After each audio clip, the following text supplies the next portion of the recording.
First of all, Guam Power Authority has many years of experience in terms of typhoon recovery. We've been blessed over the last 20 years that didn't have anything of significance. We've had a couple, which is nowhere close to what Typhoon Mawar was, no? Which is again a Category 4, most likely towards a Category 5. Very similar to Ponsona and Omar and a lot of the other typhoons in the past. So we've been able to, of course, establish our standard operating procedures, and over the past 20 years, not having all these issues, been able to strengthen the system and make it really more resilient to typhoons, in anticipating that we know what typhoons are like, especially very strong ones.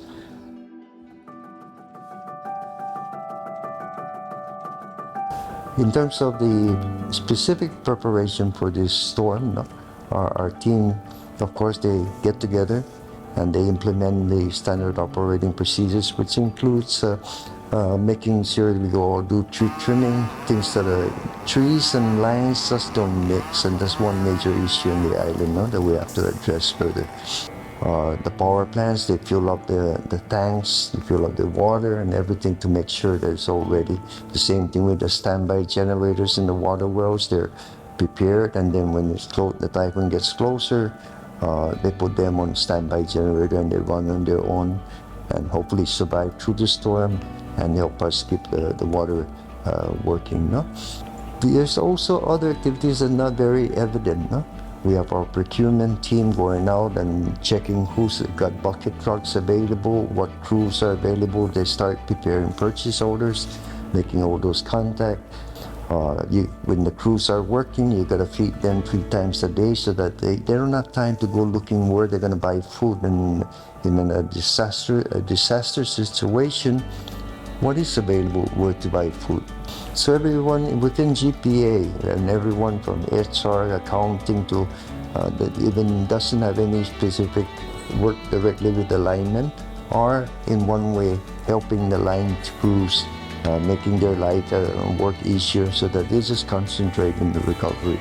A lot of preparation goes for it, but again, it's really standard operating procedure for us.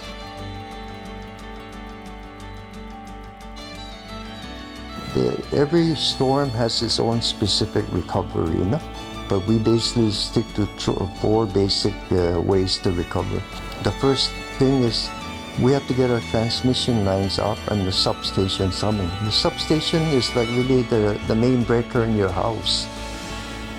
If there's no power in your main breaker, it don't matter what you do with the switches. You're not going to have power in your bedroom or the living room or anywhere until that main breaker. So the main breaker really is to the villages and everywhere is the substation. So we have to fix this up, get the power from the power plant, the generators that are running, through the transmission line to the substation, and at that point, that's when we can start recovering customers. No? The next step is then we go out there and we recover as many customers as we can that had the least amount of damages. Some customers may say, everything looks fine outside my house, but you go down the street a little bit and all the poles are down. So we can't get power to them. Power is like a series in the extension cord.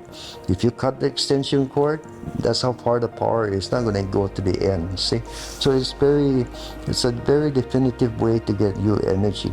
So again, once the substation, the feeders, then we can start putting customers back, those with the least damage, those are directly tied into the substation under underground system, and we have a few of those, like for example the hotels, to Monroe, Guam Memorial Hospital, the airport. We're able to give them power right away, and other strategic areas on the island. No? Again, having those underground systems allowed us to get some power restored as quickly as possible. But again, every storm has its procedures, so you go through and based on those 4, the first step, like I said, is substation. Next step is we recover as many people as possible. Then the third step is when we start going in into those very damaged areas. We begin to recover them, including those customers with weatherhead problems and all of that, which is kind of where we are today in the third stage. Then after that, then we go to the fourth stage, which is, okay, we start recovering street lights and then the power quality and all of that scenario to get the system and its reliability back to where it was before the storm. So be it as it may, it took us some time to do some things, but again, we were fortunate that something happened in this storm with the GPA system that has never happened before. This is the first time ever that Guam Power Authority system did not black out. In the past, below 100 miles per hour, we don't black out. You get to 125 miles per hour, typically every storm that I'm familiar with, we blacked out. No? Here, 145, 150 miles per hour, we were able to run Anderson Air Force Base through the Dedede combustion turbine. And why? Because there was an underground line directly from Dedede all the way to Anderson, then coming down to Harmon. So we had a few other customers that were on there for a long time that weren't underground, but eventually it was just the underground. Those customers in the underground system that stayed. In January 2003, that's when I came back to GPA, no? And I was in charge of taking over recovering from Ponsona. So after the first month, about 10 to 15%, I believe, of the system only was recovered. We came on board and we recovered within 2 months thereafter. But we didn't have parts, equipment, we didn't have transformers, we didn't have bucket trucks, not many at all. We were in a sad state in terms of preparedness for a system like this. Difference in Mawar, we had $15 million of inventory. We didn't run out of poles, transformers, or any material or parts that we needed that we couldn't substitute within our system if necessary. So that was not an issue.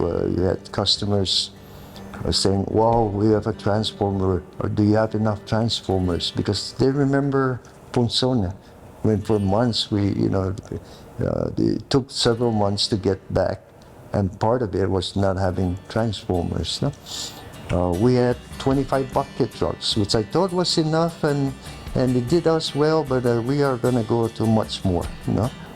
The difference between Ponsona and now Mawar is that about 99% of the system now is concrete poles and tube.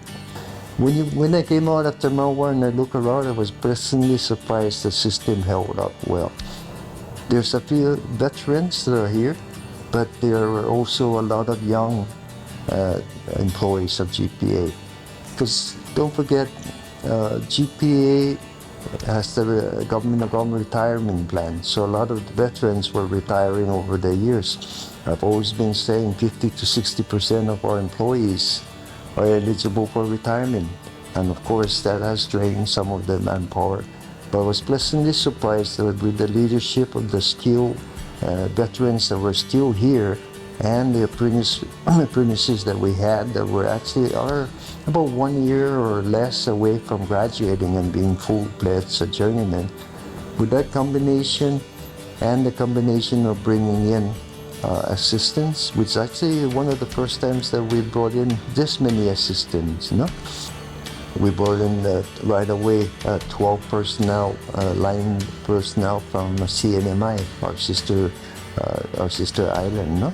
And then we brought in 15 personnel from Snohomish, Washington, member partner of the American Public Power Association. They offered to come and help us.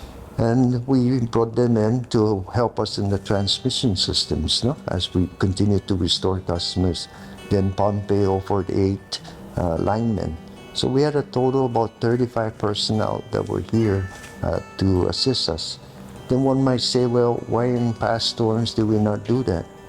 Well, you can't bring in all of this personnel without having the equipment ready, the bucket trucks and all of that. You can't bring them in unless you have the logistics done. For example, where are they going to stay? How are you going to feed them? How are you going to take care of them? Huh? And make sure, and third and most importantly, you can't bring them in unless you can safely put them to work. No, you can't just have everyone just going in and doing whatever I'm an electrician, I know what I'm doing. No, it doesn't work that way in a system that with high voltages and everything. Safety is number one for us, but that again shows you what preparedness is. We were prepared with bucket trucks, with materials and everything, with the standard operating procedures so that we were able to quickly integrate, and without skipping a beat, we were able to recover more and more locations very quickly. So while they're doing that, the rest of the team, the CNMI, GPA, and the ones from Pampe are working on putting customers back. So it was really a tandem approach through the whole process. And so much to the point that in about 3 weeks after the storm, we had about 70% of our customer back. 70%. 3 weeks later, after that massive storm, that's one heck of a recovery. And of course, we're at that point now where I would venture to say we're close to 99% already of the customers to be recovered. And again, we continue to go out there to do that every day. But the whole process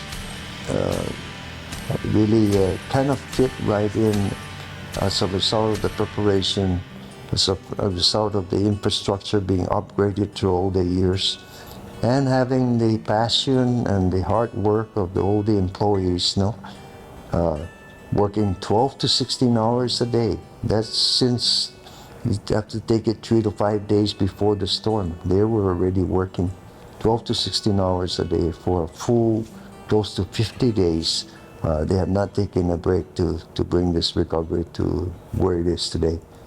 And everyone within GPA, I mean, from whatever location you are either out in the field or delivering food or doing what's necessary for this recovery to happen. So we're blessed that we were in that position. But overall, I mean, it was really a team effort, and I have to leave it to the management and staff of our team because of their experience, and then the rest of the linemen, everyone for their dedication and effort, and really learning from this and learning very quickly and implementing what they learn so that we can recover as many customers as soon as possible.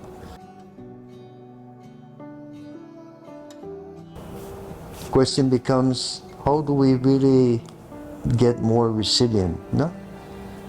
To get more resilient, we'll be presenting a recommendation to the CCU, a recommendation really that states that we're going to look at more ways to underground transmissions system and out underground to the water wells and keep the water running, and to other locations that already have some underground within their system, and get as many of those into that. But the question might be, well, how come we didn't do it earlier, and why don't we just go to full underground? We can't afford it, no? And I'll be the first to let you know, because let's talk about that. To go to a full underground system for the island, you're looking at about $7 billion. What we owe today is about 500 million, no? So now you're looking at about 14 times what we owe today. Your rates today at 30 cents when oil prices were high, close to 35, everyone had difficulty, even anyone on the island difficulty. Can you imagine if we had to double or triple that rate? Is it affordable? The answer is no. So therefore, we need outside assistance for this. This is where we're going to look at our federal partners, no? We look at the military. Guam is a very strategic location for the nation. You hear about national threats from North Korea, from China, and they want Guam to be resilient. So we'll be working with them and seeing how can they help us put a lot of our systems underground so that we can shorten this recovery time. In a way, the other benefit of the storm is kind of timely because it shows now what areas, how do we become more resilient. We don't have to look back 20 years ago. We can take the experience that we just went through, which we are. Our team is putting all these things together. How best can we recover quicker? We want to get it down to a very, very quick recovery. This is what we need to do. And believe me, we have a list already. And we'll present that to the Commission in August and continue to work with everyone, our federal partners from FEMA, the military, Department of Defense, and everyone to see how they can help us, help this community, help the nation, and being always ready to help that.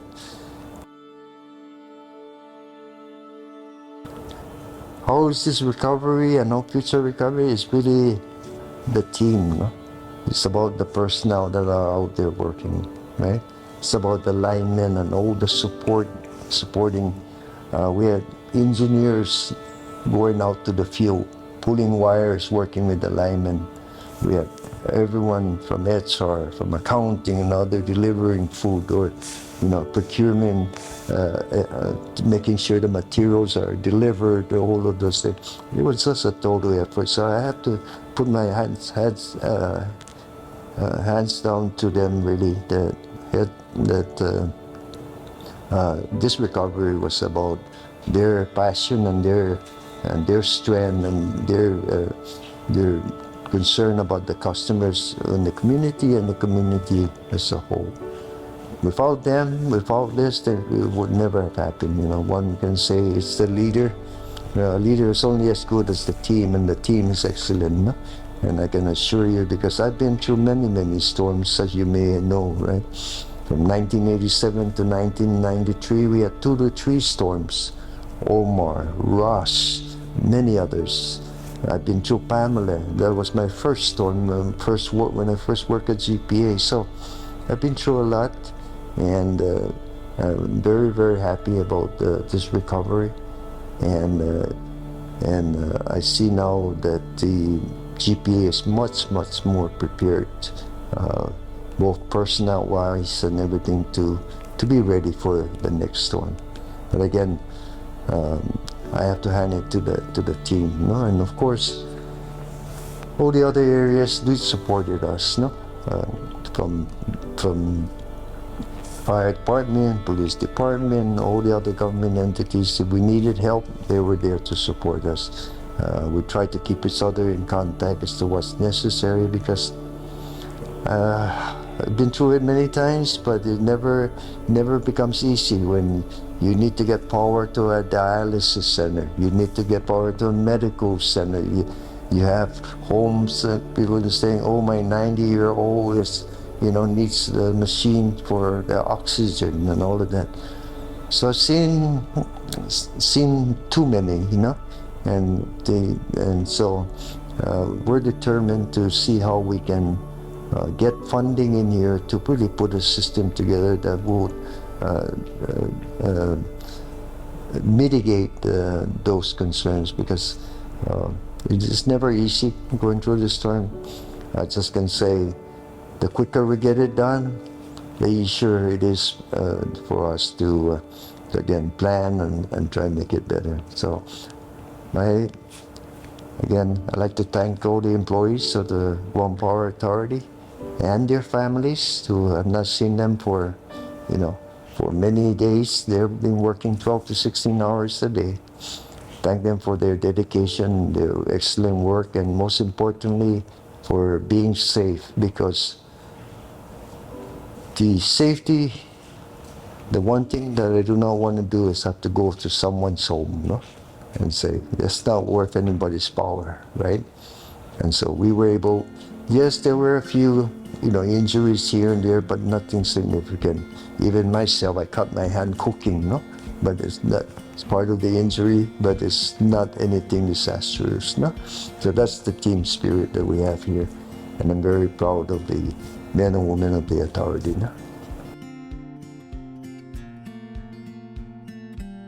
First of all, I'd like to thank our customers out there for their patience, no? And again, it's very difficult to just be in the dark and never knowing when you may be getting your power back, no? The process has been where we constantly, throughout the Spirit, try to communicate our message out to the customers. It's not easy, especially those that have never been through a storm. Being able to tell them, okay, we have to get our substations up before we can get you power.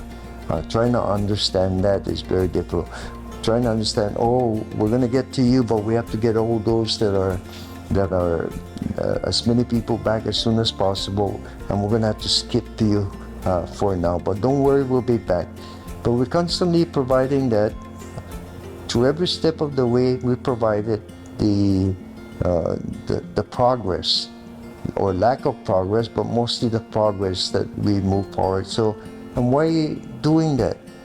We did that so we can show the whole community that yes, we'll be coming for you. Look, we're getting most of our customers back as soon as possible, and so we'll be coming to you. And these are the areas that we're working on, major pockets or whatever. And you may not have heard, you may not hear your area yet, but at least we're giving the community hope. That's another reason why we try to communicate where we've communicated where this is the percentages that are up in all the different villages, no? So that we can tell the customers that, hey, there is life in every area, and that it was very difficult because in the beginning everyone was hungry for information. What street are you going to be at? When will you be there? And of course, those are there's too many variables yet within the work that we have to do.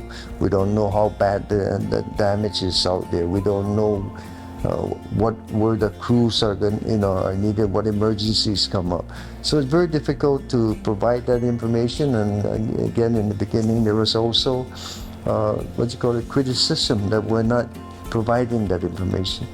Even if we provided that information, it really was not useful to anyone. It was only useful to us so that we can see how we can move around and get more and more people back. So we have to really also educate the community that at some point we will be asking you, we will be telling you where we're going to be at. But at this point, it's not possible for one. And again, other than satisfying or maybe making you feel bad that we didn't mention your street, it really wasn't very useful information. The other infrastructure improvement that we put together over the years is we have a dispatch control center where we know all the 52,000 meters which one is on and which one is off. So through our communications group and through the team, we can work and we can say this is the areas that we're at, and the recovery is going to move faster because we're restoring this group. No? So I think we did a heck of a job to get that information out. We were very transparent in what we did. We put out our percentages. We tried to put out something that's relevant to give people, again, the sense of, yes, we're moving as quickly as possible to try and restore everyone.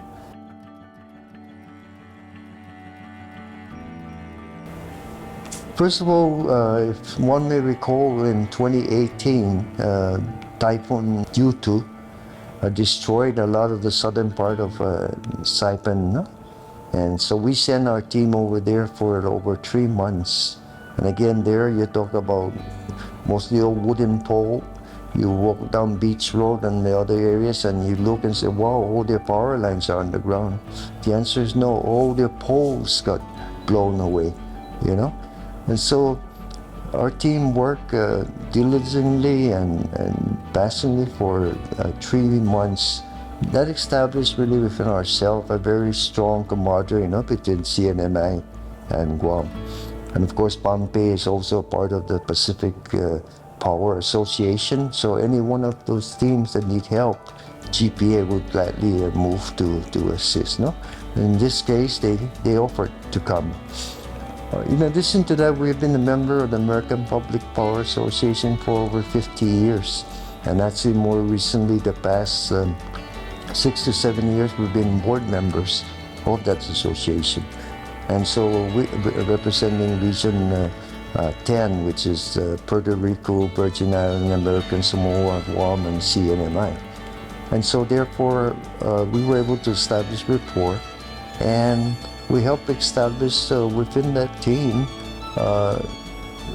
participation in what you call mutual aid as occurs. So that's why it was easy for us to immediately ask, looking to the east and say, we need help in the transmission system.